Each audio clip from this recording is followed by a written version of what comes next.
9:30 right now. It is the Ryan Kimber Morning Show. Crazy people. Kendra G. Yes. You had a successful mammogram. We're very proud of you. Thank you. And we have Boris and Nicole. We've been talking. Our after cam show is going to be absolutely crazy. Turn up. That very good. Yeah. Speaking Boris. of turn up, I want to talk. better, right? He's getting be jizzy. You're getting better. I need your attention, Mr. Kodjoe, and I also need your attention, wife Nicole Park. Excuse me. I'm getting nervous. I'm getting nervous. I'm getting nervous. I know. Okay. Get your hands off of her. That's why you're nervous. Be quiet. I seen a video in which you were talking about even after marriage, you have to make sure that you maintain the sexy. And some people, we felt a little bit like, isn't that a lot of pressure to make sure you still look good forever in so many ways? No, I don't think so. I think if you want to have a successful relationship, a marriage, you want to make sure that you're still on top of your game for your wife or for your husband. That's what I was talking about. Boris got a lot of slack for that. And what people don't realize, my husband says what people don't want to hear. He tells it like the way men talk when we're not around, and then we get upset. Okay. But what he was trying to say was sex and passion and heat is why I got to get an amen. I'm not even finished. He said it's all part of the relationship. It's really all, and you don't want to believe it. Yes, it's about love and trust and honesty and respect and partnership, communication, and trust, money management, Absolutely. compromise, sacrifice, faith, all those things. But the heat has to be there. Yes, you got to sustain the heat because that's what attracted you in the first place. Right. Now, he's not saying that I have, you gain weight after the kids and I have to be skinny and all this stuff. But what he's saying is when I exercise, I feel better about myself. When I feel better about myself, I'm nicer to him. That's right. When I'm nicer to him, I glow. I care about what I have on. I hug him when he comes through the door. It's just all the way around. And it's not that I'm demanding something that I don't supply. Okay. I hold myself to the same standard. I want to be the best person, the best husband to my wife at all times. I want to be better every single day. That's physically, that's spiritually, and that's mentally. That's all. It all works together. So when I tell people that it's important to keep it sexy, that's what I'm talking about. I'm talking about you, be Ryan? the best version of yourself you can be for your wife.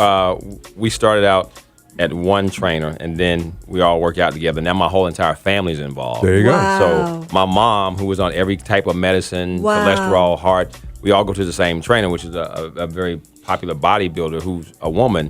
But now my kids, sometimes it'll be the gym, it'll be only Cameron's in there. There you go. And to watch all that happen, and now my mom's not on any medication. She's in the best shape of her life. That's amazing. But it all started with somebody saying, you know what? Y'all should just go in there. And it was me, and then my wife, and then the kids, and then my mom. have you found that your sex life is better? Woo! Yeah. There you go. See? And guys, baby. Let's make one thing clear.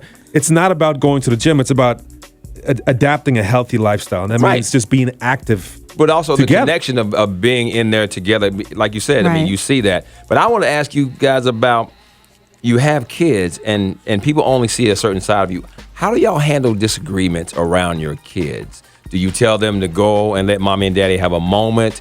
Like, how do you handle when y'all are really on the same page on something? That's a great question because I came from a family that fussed and fight, like Ike and Tina. In front of you. In front of me. Mm-hmm. And so I'm very conscious of that, even though I do have very strong points to make sometimes. Yes, she does. To my husband with the tense mouth. Yeah. But when the kids aren't looking, you give them one in the back of the head. but I'm very conscious of, sometimes it comes out. That's real time, real talk. And I have to say, listen, Sophie, if it's Sophie and Nicholas in the room, I say, listen, I am making a very strong point to Daddy right now, but I don't want you to be upset. And they were like, okay, mommy. Like if they're there and I've crossed the line, I'll include them and calm them down. Because I remember my heart beating fast like that. It does affect your children. It does. Yeah. Cussing each other out in front of them. Well, we don't cuss at all at home. We don't cuss. Period. No. But only when in the car with the windows rolled up. In the garage. In the garage with the music blasting. No, but next time you feel it necessary to do some bull. But that's with the music on, windows up, in the garage, lights out. Okay. Yeah. Lights out. So they can't read your lips. So they don't know who's in the car. No, but we have discussions. German. I say it all in German. We're two individuals, so we come with different sets of paradigms sometimes. So we have to discuss things, and the kids are part of it because we want our kids also to know how to communicate, and that means when you disagree, you have to be able to communicate respectfully and have a discussion. So we need them to see that as well. Yes, but we how to never, solve we problems.